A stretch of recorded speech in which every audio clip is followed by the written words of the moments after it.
আজকে এ বাড়ির কিচ্ছু দেবো না, সব কিছু সাপা করে নিয়ে যাব। যাই, ভিতরের দিকে চলে যাই।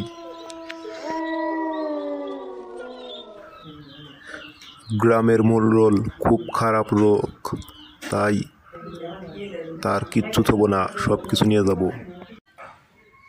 সে যেই মাত্রই তার টাকার বাক্সর দিকে এগিয়ে যাচ্ছিল এবং ধারালো অর্শ দিয়ে সেই বাক্সর তালা খোলার চেষ্টা করছিল, কিছুক্ষণ পর ঠিক কে যেন তার মাথায় আঘাত করে এবং সে পড়ে যায়।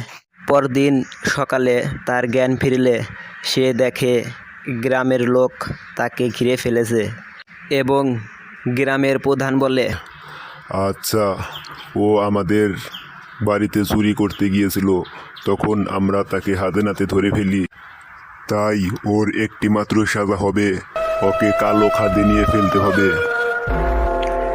ত্রান্তিক বলে, ও এই কাজ করছে বলে ওকে এত বড় শাস্তি দিচ্ছেও।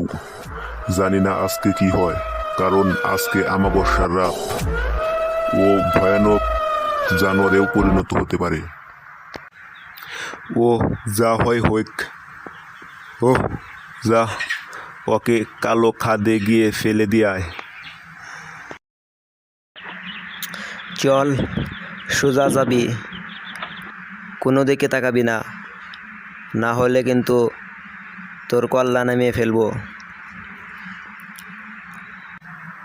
গ্রামের লোক জেনে বুঝেই আমাকে কালো খাদে ফেলে দিচ্ছে, জানি না কি হবে।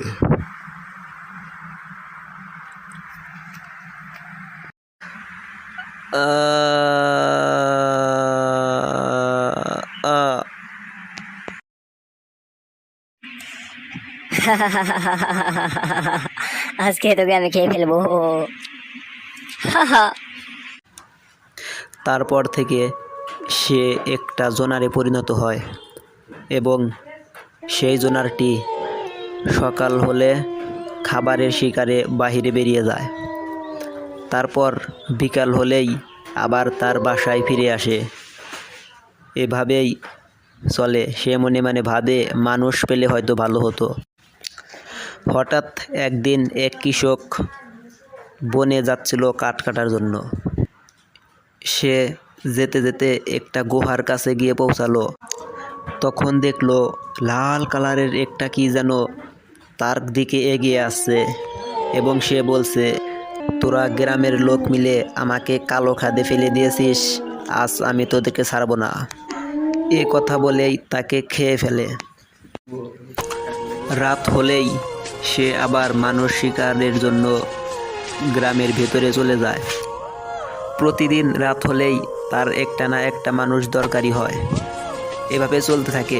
কিন্তু হঠাৎ একদিন এক তান্ত্রিক বাবা সেই গ্রামকে রক্ষা করে। তারপর থেকে আর কোনো জোনার নেই। বন্ধুরা, আজকের গল্প এই পর্যন্তই। গল্পটি ভালো লাগলে আমাদের চ্যানেলটি সাবস্ক্রাইব করবা। সবাই ভালো থেকো। আল্লাহ হাফেজ।